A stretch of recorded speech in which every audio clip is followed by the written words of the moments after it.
You are listening to Radio Belvaspata, South Africa. This show is dedicated to those who live and love from the heart in infinite ways.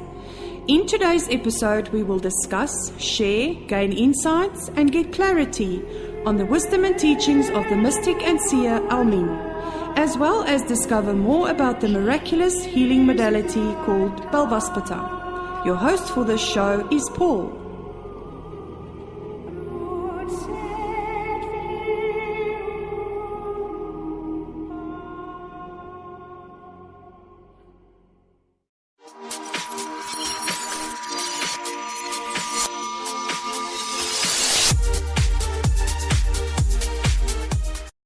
The Desert Storm. A flock of foam in the azure dome. A little cloud appears. In lightning arrayed, with a thunderous display, it grows and draws near. Cumulus formations on a westward migration cover the desert sky. Dark shadows below, across the sand they go, like a ghostly army rushing by. From their burrows they come, to see the demise of the sun, lured by the promise of rain. The coyotes yelp in dismay, then scurry away, as thunder roars and complains. With heavy thuds, bullets in the dust, the rain pummels the sand. The desert's thirst is slaked. The earth trembles and shakes. 1,000,000 footprints lie across the land. In the blink of an eye, the rain subsides. In its aftermath, new life begins to grow. The desert storm rolls by, through the valley from side to side, rumbling farewell as it goes.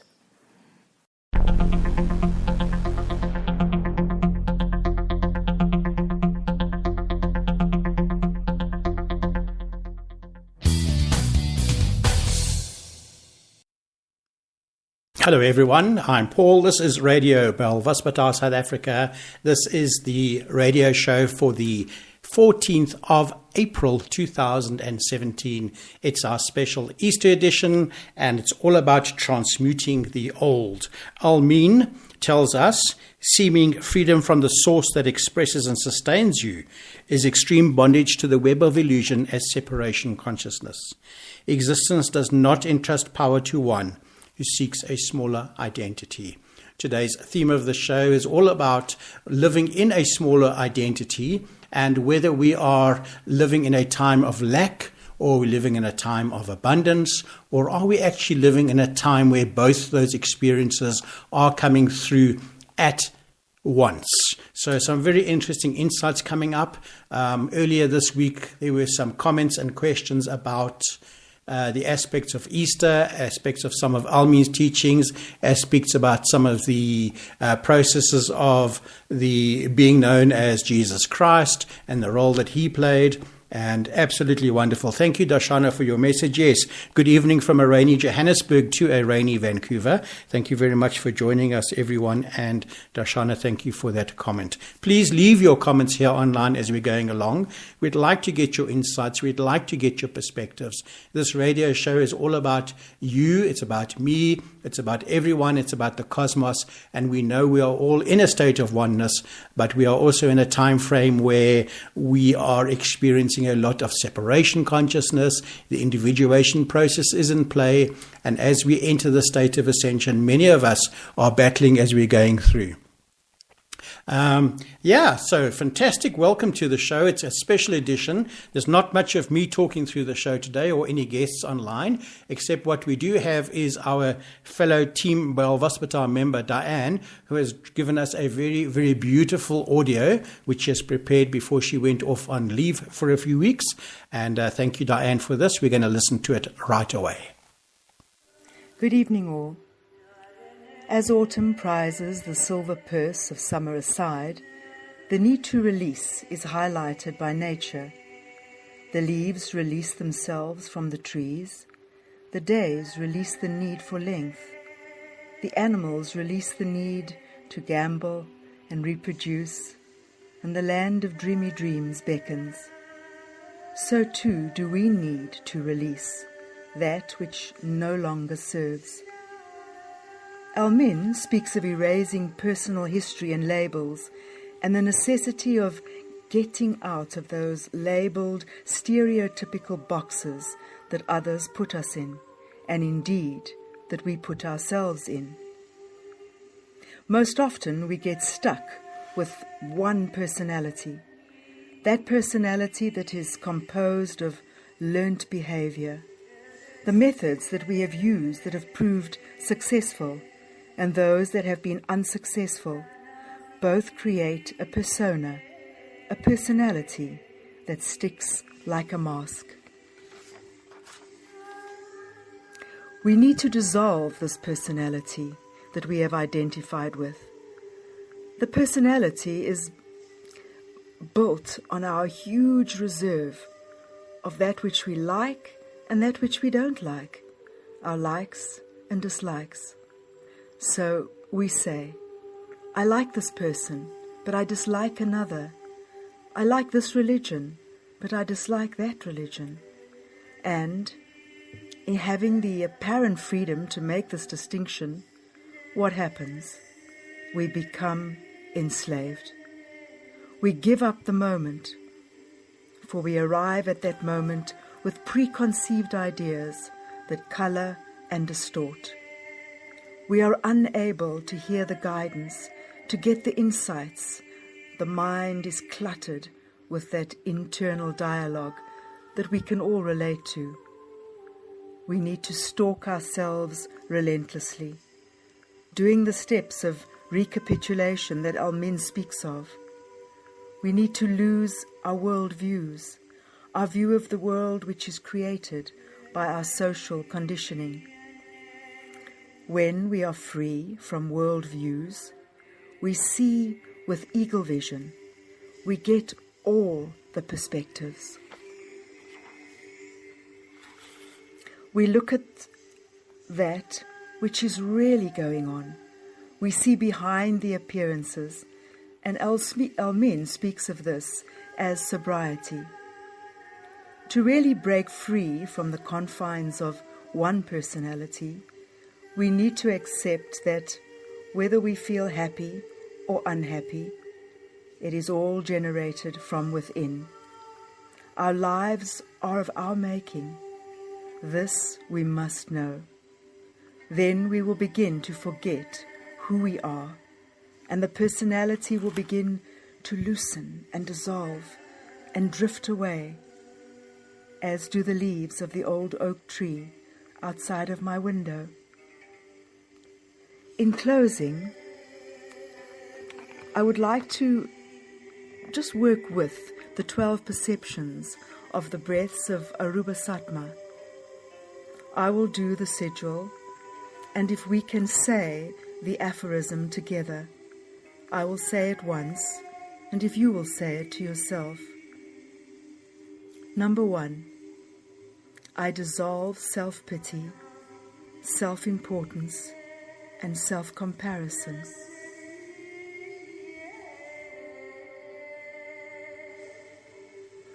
I embrace life in gratitude.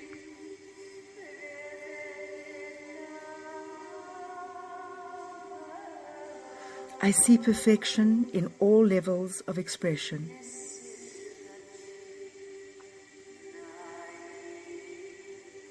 Number 4, I live authentically in full self-expression.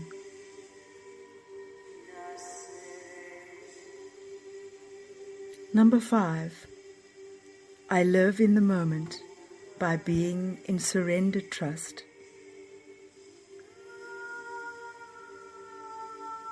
Now, number 5 talks about the dialogue of the mind and how it is formed by resistance to life. And as we mentioned earlier, this keeps us out of the moment.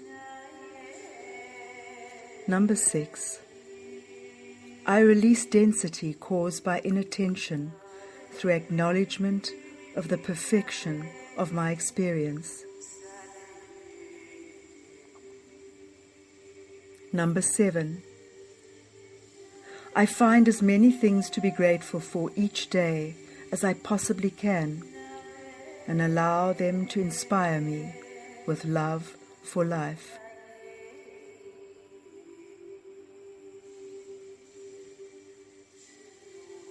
Number 8. Enjoyment permeates all I do, removing the boundaries between fun and work.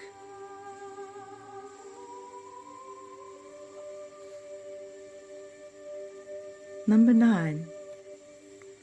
I recognize the validity of others' tears and allow them their sorrow as part of their journey.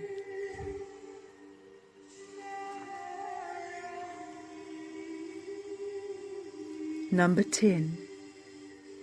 My inner feminine is open to receiving the bounty and gifts of the moment, and my life unfolds with grace.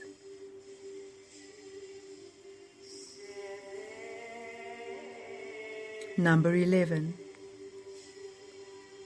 My gift to others is my full presence from being home for myself, and I radiate warmth to all.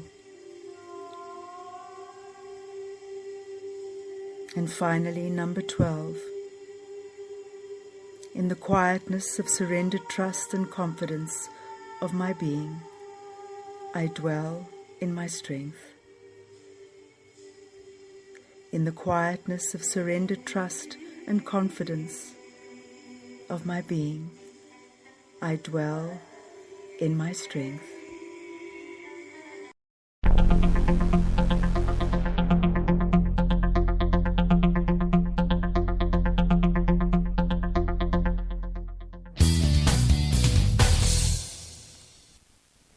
And thank you to the Master Diane for that wonderful audio that she sent us, and it set the tone for our show tonight. And our tone is all about working away and dissolving the labels of identity as we're going along, and not allowing ourselves to be placed into a box of identity by anything or anyone along the way. The mystic and seer Almeen tells us that self-love is the first step to identity-free mastery.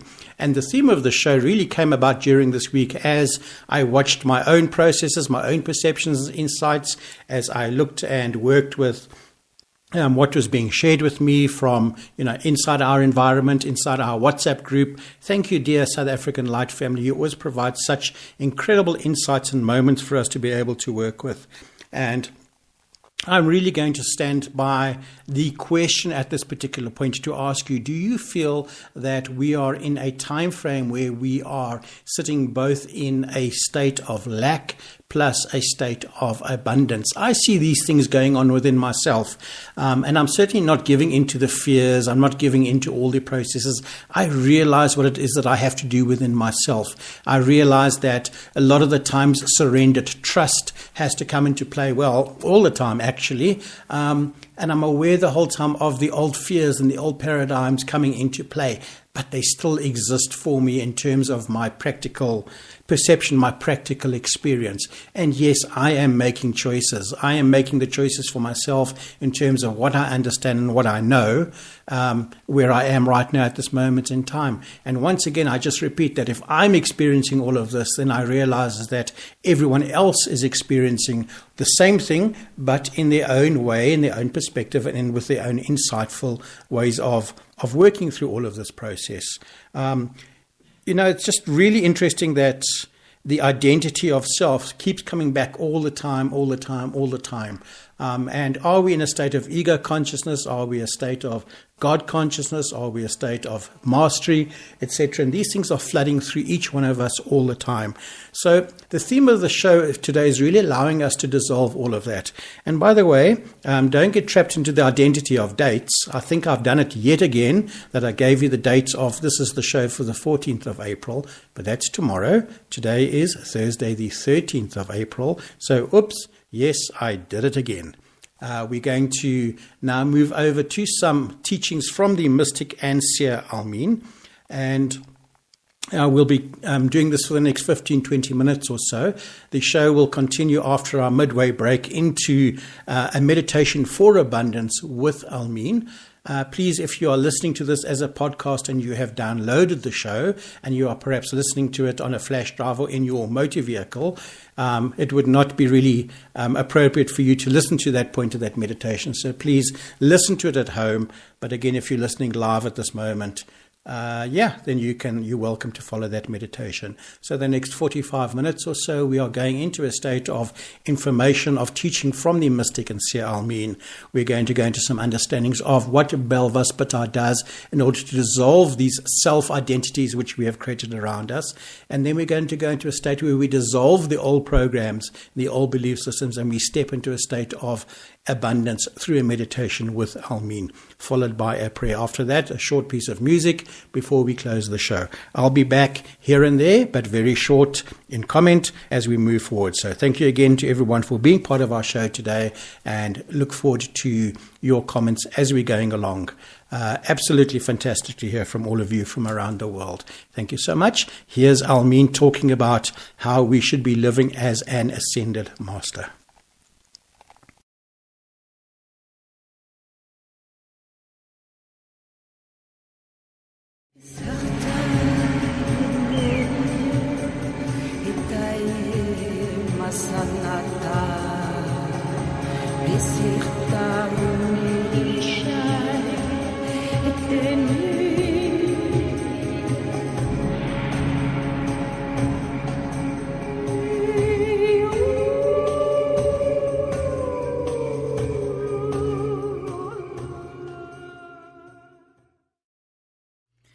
In living as an ascended master among men, living these beautiful ascension attitudes, it is necessary that we know what to expect. Beloved ones, you don't need to eat. You may want to eat, and you may find that it is easier when you do eat to interact with others. You will sleep much, much less as you go into these more elevated states. There are also dramatic changes in the emotional states that you will be going through. Sometimes they will be very heightened, and sometimes they will actually be almost non-existent, depending on the phase that you're in during your progression. Don't worry about it. Just make sure that wherever you are, you know that this is no point of arrival, that life is a journey, it is not a camp. In living amongst men, they will not notice unless they are able to see refined light, or they are able, as more and more are, through cameras, to pick up this refined light that emanates from around you. But you see, it's easy to mistake masters that are not stuck. And let me explain what I mean by that. We are used to defining master as a very specific type of being. Generally, those masters have been over-gravitating into the bliss. They are the masters that are vastly, vastly expanded. Or they are the masters that tell you that which you already know in your heart. So let's take a look at this. When you are in ego identification, the masters that you generally go to are also in ego identification for the most part. You can go to other masters that are deeply in bliss. They give some hints as to how to live, but they generally don't even know how they got where they are. And they will speak about the truisms of life. They will speak about the beautiful things that we all know in our hearts to be true. These teachers are teachers of the known. To over-gravitate into the bliss is to over-gravitate or over-polarize into the known, which is light. When a master or a teacher, because a master, if you recall, is one who has the option of silencing the mind. When they teach, they are teaching that which makes our hearts go, yes, I know that. Yes, I should remember this. I know this already, but I don't live it, so I need to remember it or make more of a concerted effort or, nice way to present it. I know that love is needed for my fellow man, but yes, now I can see it a little clearer. They are teachers of the known. And especially once they disconnect from ego and go into the deep bliss, they are easily spotted. We know that those are masters. What is not easy to spot are those that make it beyond those phases, where one must go or stagnate. So as they make it beyond the stages, what they are delving into by the second phase of immortality, they need to start looking very, very closely, not at the known, not even at the unknown, but the unknowable. Now, we have made many video clips. You can go to our website and see where to find them. Many of them speak of the known and the unknowable. But essentially, the unknown is known to the rest of the cosmos. The known is known to man.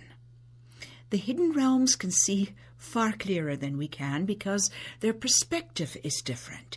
It's not that they are more elevated in consciousness. They have a different perspective. They could be more elevated, but it's not necessarily so. So they can see things that we can't. For us, what they can see is the unknown, but for them, it's again just the known. When the unknowable comes into the known, growth happens for every single solitary being. This is the glorious destiny of an ascended master, that they bring in what has never before been known. And as they do, the entire cosmos raises up just a small notch, if that's what it is. But everything grows. That's the unknowable. Masters that deal with the unknowable do not sit in the poise and the bliss. They live in poise, but it's hard to spot because their poise is lived with compressed time. Now, to understand that, moments before an accident happens, we find that they're like minutes long. They don't feel like moments. The reason is that we are that fully aware and attentive to every little detail as the accident is about to happen. We buckle up the baby, we move the heavy object that might fly through the car upon impact, we brace the children, we tell so-and-so to get their head down in the car, but we do it all and it seems like minutes long when it was but a few moments. This is living in compressed time. To somebody witnessing this, it would seem as though life is very chaotic, as if you're flurrying around and scurrying around, but to you time has slowed down, and so it is not so. Ascended masters live in compressed time. So it could seem to another that they are in constant activity and motion when they're working. Of course, a master lives in balance, so they are balancing doingness and beingness. In the second big stage, or if someone is stuck in the bliss, they only want to be in the beingness, not in doingness. So there is not the proper pulsation to provide them the energy for further growth. So the ascended master, however, balances doingness and receptiveness or rest, the inner life with the outer life. And so they once again might walk among men, peddling their fish in the market, doing their work in the dentist's office, or whatever it is that they do. Why would they? Because this is where they find the unknowable. It is in the midst of humanity, which is the densest being in creation, where the unknowable and the known meets. Think of a light bulb and think of a room around the light bulb. We are as far away from the light bulb as we can come in terms of density. To go any further, you have to leave the room. Exactly my point that I'm trying to make. If you leave the room, even for a moment, you are delving into the unknowable. It is in physicality where the true unknown is accessed and turned into the known through experience. Thus, the Ascended Master knows never to withdraw from experience. And so they delve back into life, and they push life to the edge, because they want to see further than it has ever seen before, by any being, anywhere. And thus the Master that is in full-blown ascension, and not resting on his or her laurels, are delving into the unknowable, whereas we are used to identifying masters as those who are overpolarized, perhaps, into the known. We want to see a master in sedateness, in sereneness, in poise, but a master knows how to compress time, and they can do 10 things for every 2 things that somebody in identity consciousness can do. And they do, because to them it seems like a peaceful pace.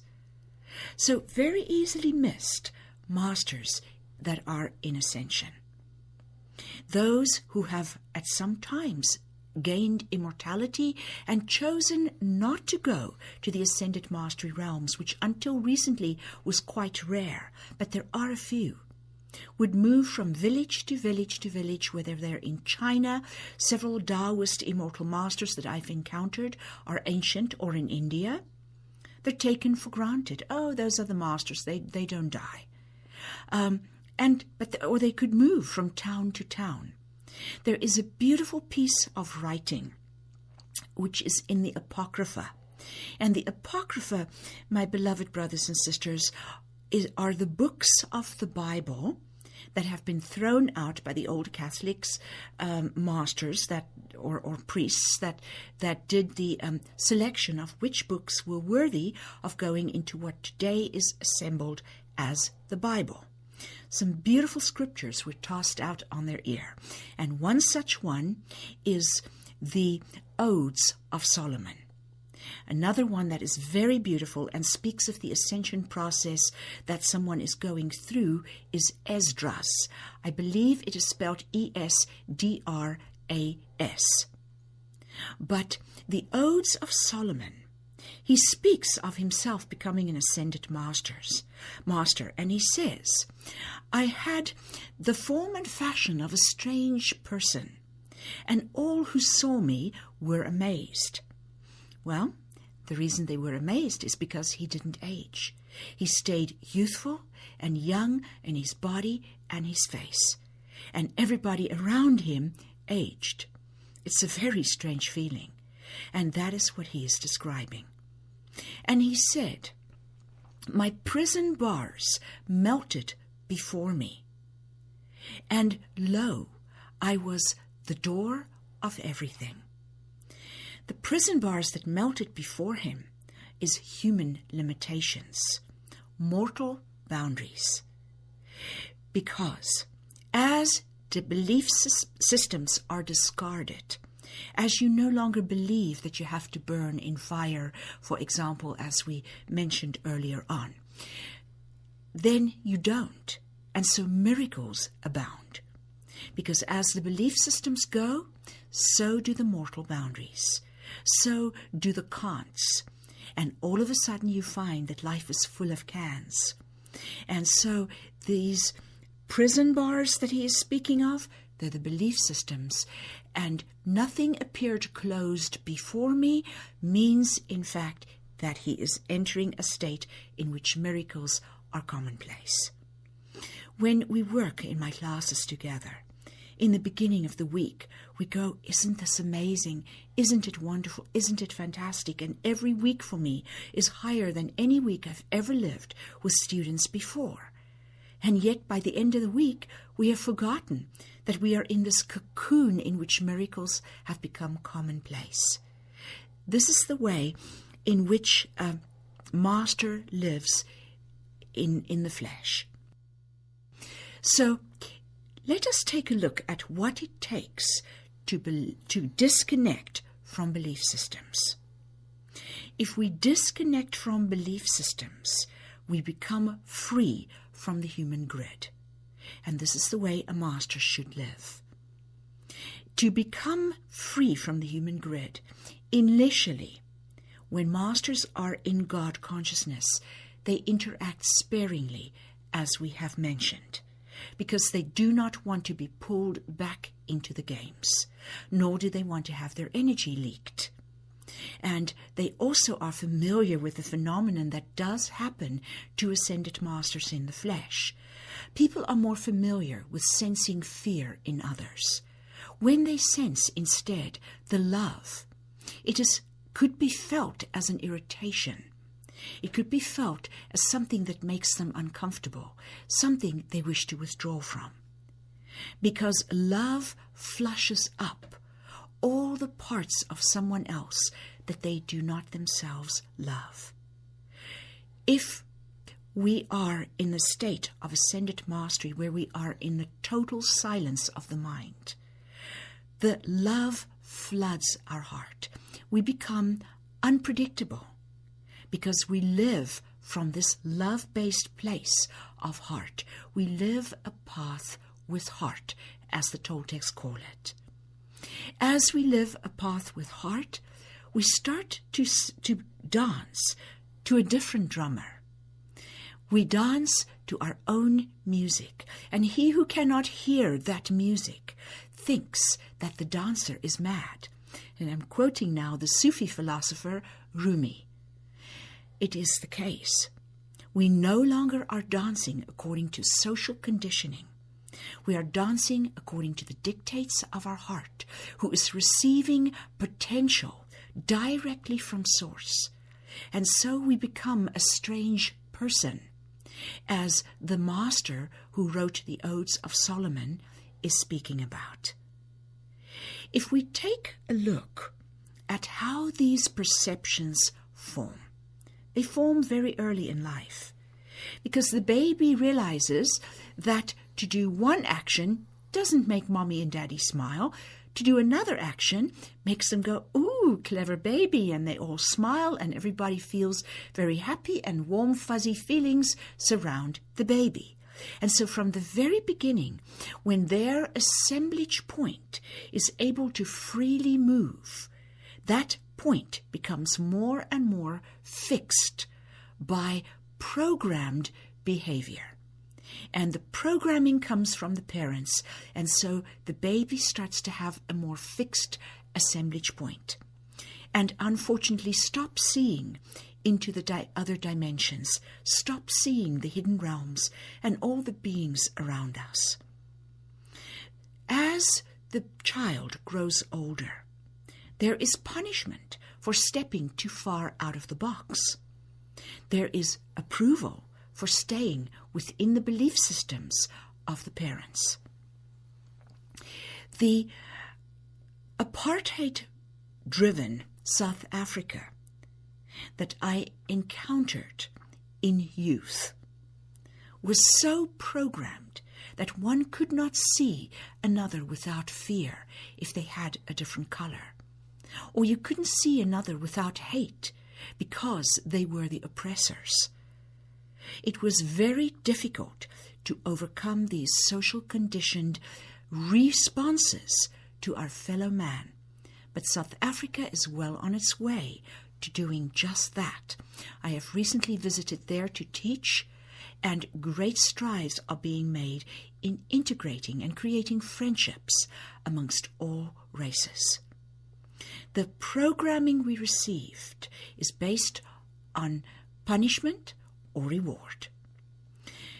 In the tribe that our parents are in, there are those assets that are valued and those that are not.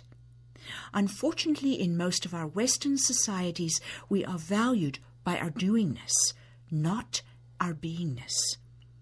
And so slowly but surely, the child gets programmed out of valuing the non-cognitive, the magical, the exquisite beauty of the unseen realms, the whisperings of spirit, into a left-brain-dominated society that values action over non-cognitive receptiveness.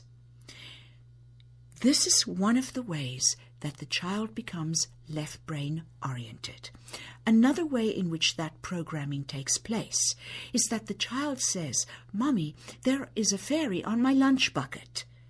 And Mommy says, "Look, it's time for you to start telling the truth. But Mommy, I see a fairy on my lunch bucket."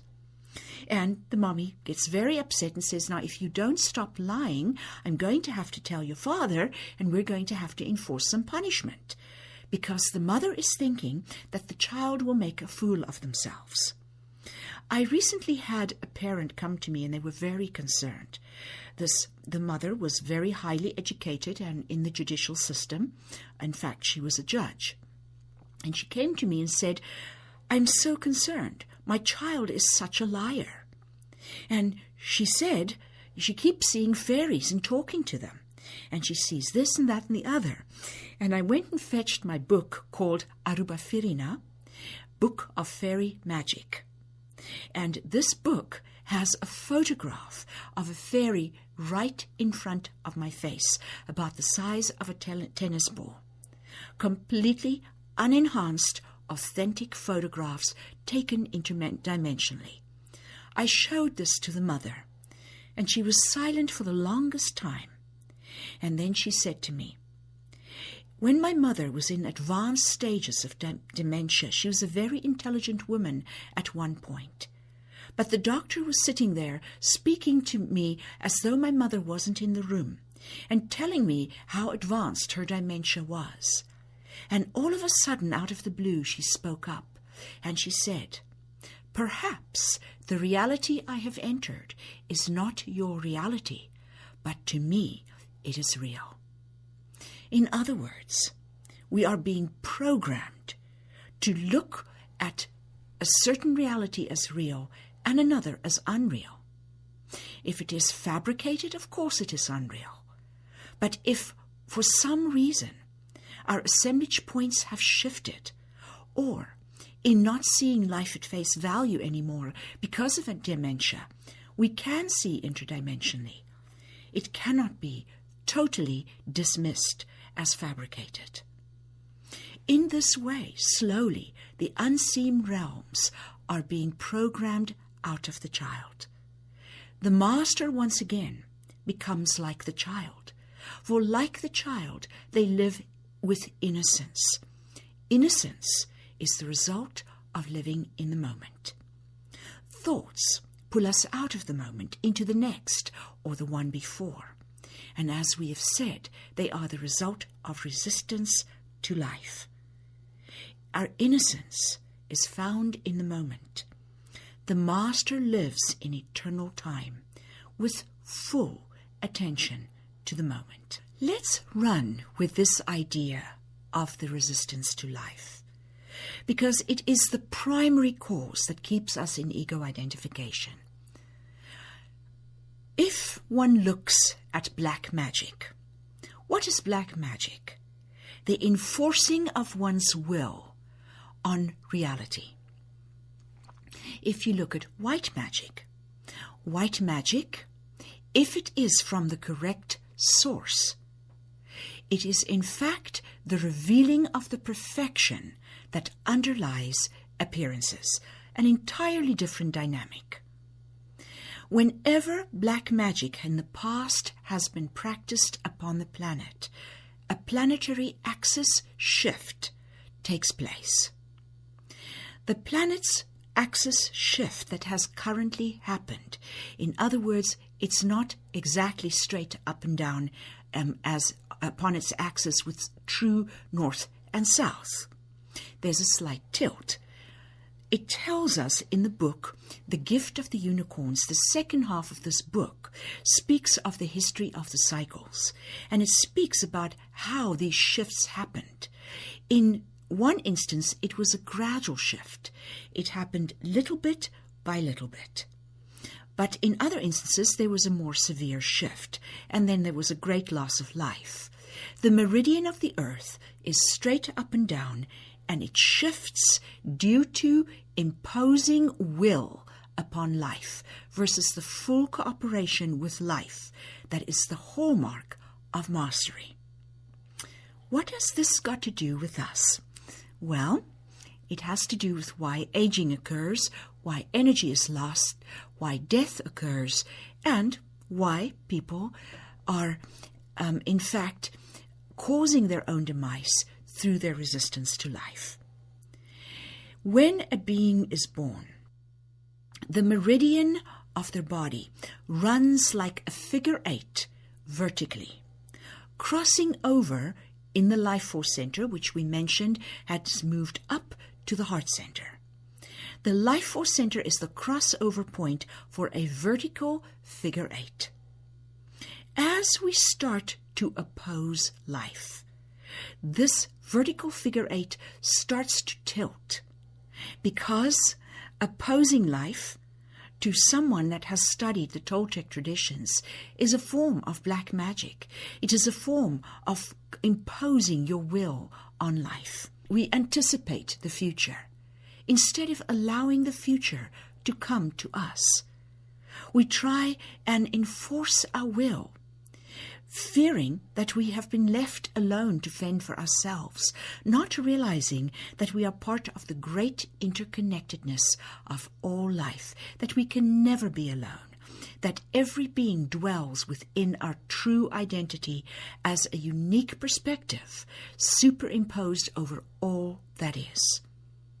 And so, as we oppose life, this tilts, and we end up with a horizontal figure 8 called the Zavuya. And this word, the Zavuya, is the loop of time. The reason is, as this meridian tilts, whereas as a child we start off living in the moment, we end up creating for ourselves linear time. True linear time no longer exists, because as we have seen, awareness no longer moves. Linear time was the movement of awareness across the space of the cosmos. That is what linear time was. And now it doesn't move any longer. Linear time as a reality doesn't exist, but we can create for ourselves within our bodies linear time that we live, and it will manifest as tension in the body. That tension releases when we live in eternal time. So when we live in linear time, we have the time loop that the ancient Maya, and I think Arguelles was the one who wrote about this, Surfers of the Zavuya, I think he wrote about. They wrote about time a lot, but what they didn't realize is what they were writing about was the lowest levels of consciousness we can be in, which was ego identification. The Zavuya is not supposed to be horizontal through the belly button, or as it was, and then later through the heart. That is the result of resisting life. As we go into these later stages, the meridian is now vertical again, and we start to live in full awareness to the now, meaning we're living in the power of the moment. If we take a look further at this resistance to life that we bring about, in doing so, we usually live only from some chakras. Other chakras where trauma has occurred or where programming has said, do not live out this chakra fully, we suppress. Let's look at an example of that.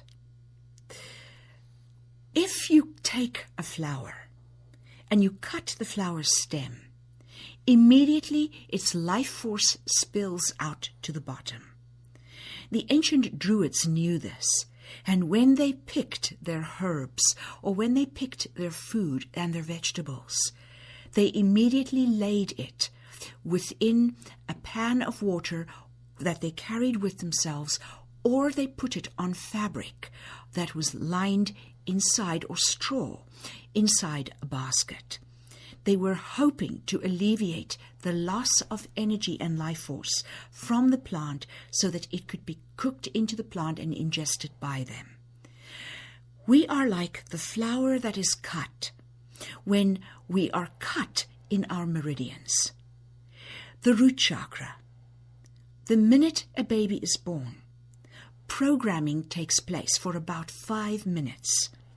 It is imperative that only those with high consciousness handle a baby for the first 5 minutes of its life.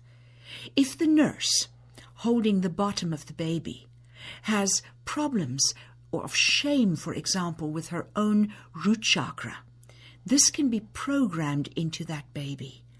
When a baby dolphin is born, for the first few moments of its life, all the other dolphins come around it, touching it with different parts of their body, programming it into it the highest wisdom that they carry. In this way, it is hoped that the generations grow in wisdom and in knowledge, one to the other. But as we touch the baby being unconscious, the baby gets those things programmed into it. So the root chakra could bear shame from birth. If we are experimenting with genitals, and this usually happens around the age of 5, and we are caught by a mother or a father, and it is not kindly dealt with, shame develops around feeling in the genital area. Later, we can deny feelings during sex, or we can search for the feelings during sex because we don't properly feel them and so become overactive during sex. All of these things are indicative that there is a plug that forms in the chakras of a life that has not fully yielded its insights, and therefore a life that has not fully had its overcomings. It is therefore necessary for us to look at these areas of our lives. The second chakra, the chakra in which fear can lodge.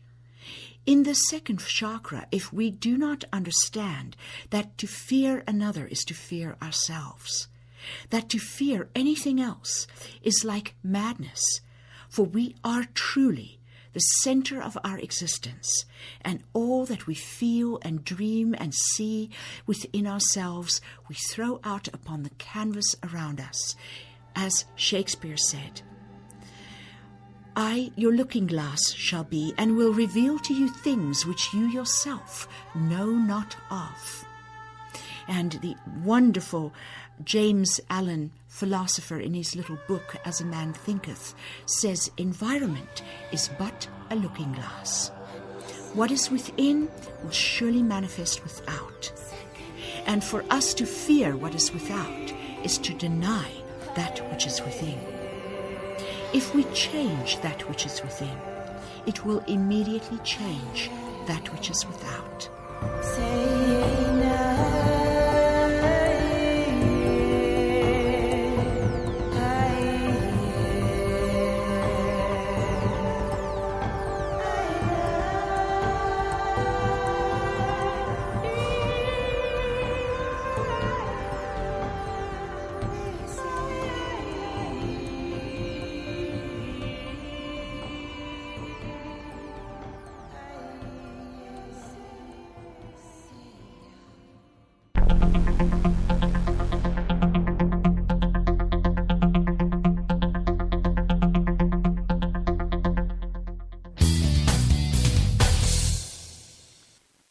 There we were listening to a beautiful class from the Mystic and Seer Almin, and it was entitled Living as an Ascended Master.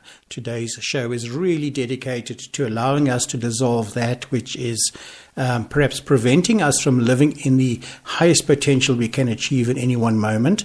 It's dedicated to the time of Easter, to the questions that are being posed by many of us as we go through our day-to-day experiences. And of course, this show is dedicated to you, the light worker, light bringer, light creator, and light bringer who is listening to the show and knows that you are making a difference in the world. We are now going to go into a meditation with Almeen. It's a meditation for abundance, and I'll be back on the other side of that.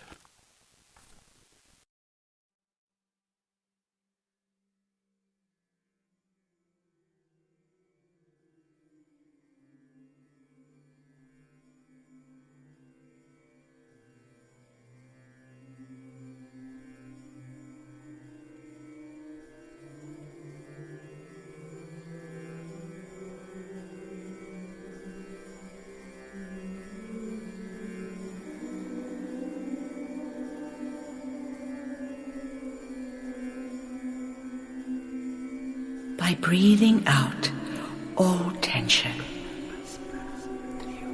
deep, long breaths, just relax. This is your time to be.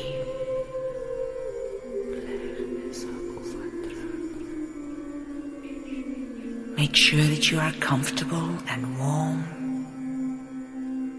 and feel that you'll be undisturbed.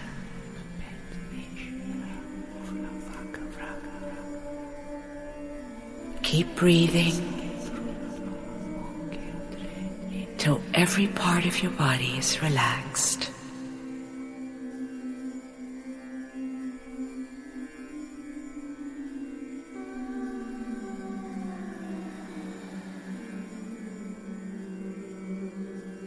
And breathe.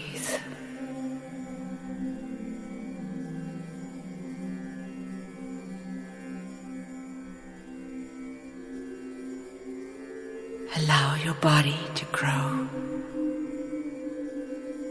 heavier and totally relaxed.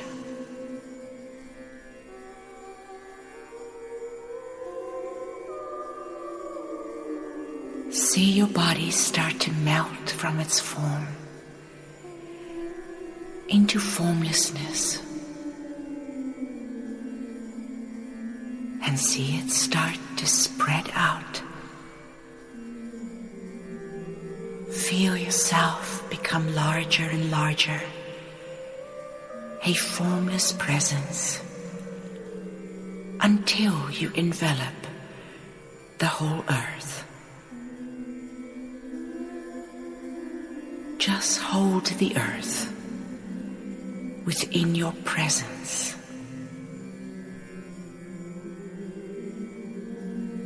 Feel the abundance of life on earth be yours. The earth and her abundant beings fill you and you fill them.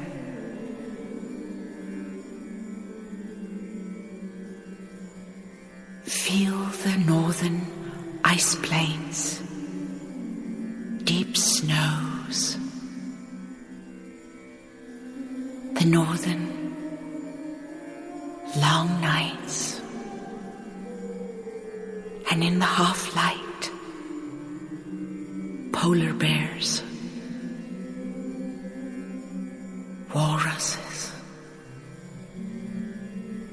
seals, and the peoples of the north.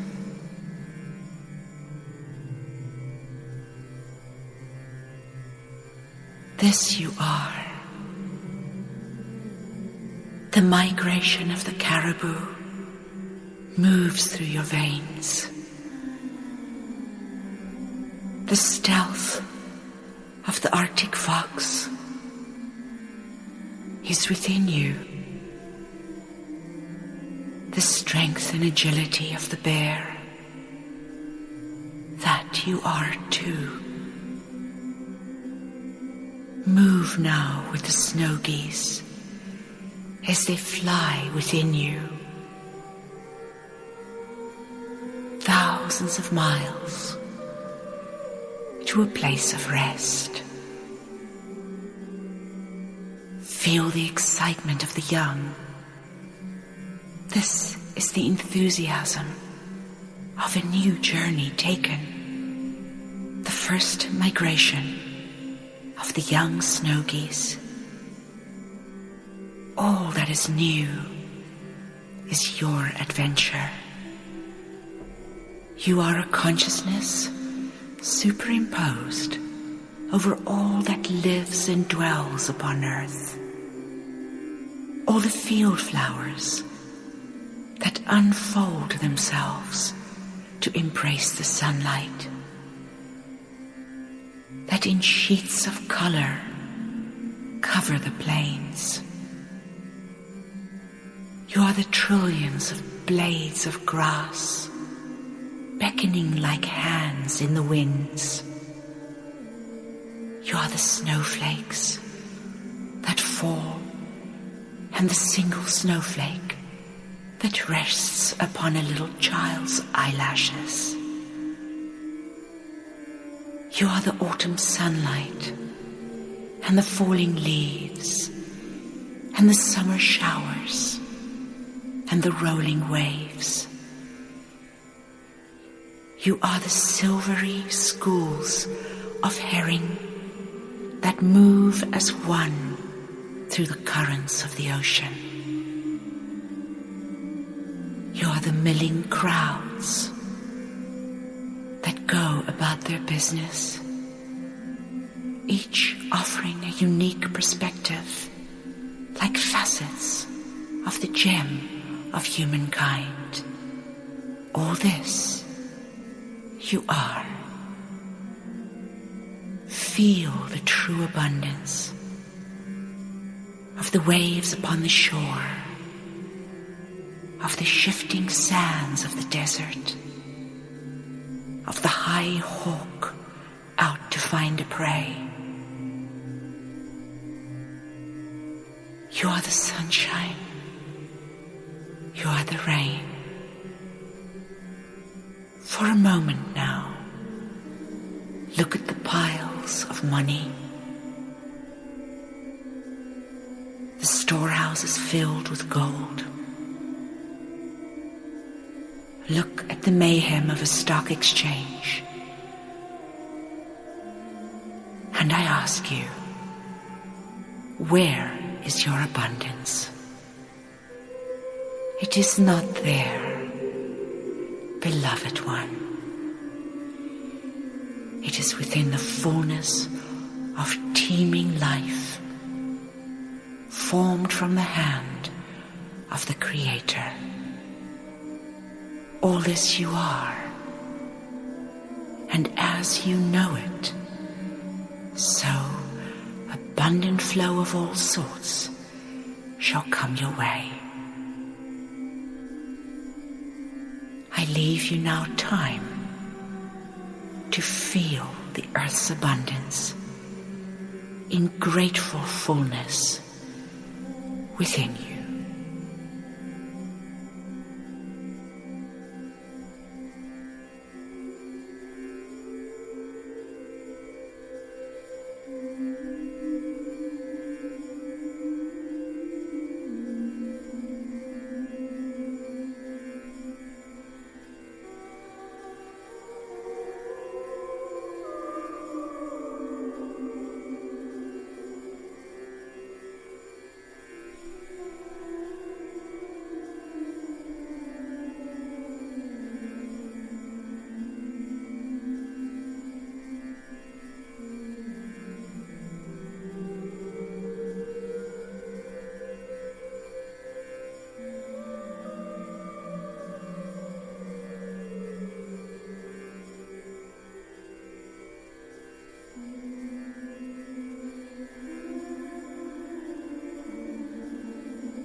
And thank you for staying with us there. We were working with the teachings of the mystic and Seer Almin through a short meditation there called Meditation for Abundance. We have now come to the end of our show tonight, and we'd just like to say thank you very much for joining us and being part of this Easter Healing Edition. We hope that you have gained something from the experience and from the post that we do up, that we add here into the show. I'm a bit stuck for words at the moment just because of that meditation, and I'm finding it a little bit difficult to actually speak, so please forgive me for that. But we are at the end of the show. Next week we'll be back, next week Thursday, as normal for South Africa. It is a public holiday, I think that's also coming up there, but we will be live on air at that particular time. We're going to close off now with some more audio from the Seer Almin, and then we're going to just play a short music track from Vanessa Power in Ireland, one of Almin's students there who creates the most beautiful musical work. So the Almin audio right now is called Prayer to be Pushed Through the Fishbowl, and you'll see how pertinent it is for our show right now. And then the track by Vanessa Power is called Dissolving Human Paradigms. From me here in the studio at Radio Belvaspatar, South Africa, saying to you, let's live one moment gloriously, and then let's step into the next moment to live just as gloriously. Nico has handled our sound desk beautifully. Everything is up and running again for us, so thank you very much. And I just like to say to everyone, love, praise, gratitude, and surrender trust. We are one, and light workers of the world, we salute you. See you next week. In the name of God, by the power of all that we are, we ask that our perception might be widened, that the gates to understanding might open. We ask this day that for each of us, we might hear that one thing that will push us through the barrier of the dream. We ask that the Holy Ones will be present with us today as we play and learn and laugh and share. We ask that in all things we might become one with the intent and will of the divine. Amen.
You've been listening to Radio Balvaspatar, South Africa. Thank you for listening and sharing in our discussion. Should you have any questions with regards to the healing modality of Balvaspatar or have any healing needs, please send us an email to info@balvaspatar.co.za or add comments to our page on Spreaker.com so we can work on providing a suitable response. We now close this episode with the eternal ascension qualities of love, praise, gratitude and trust, and look forward to sharing again with you next week. Goodbye.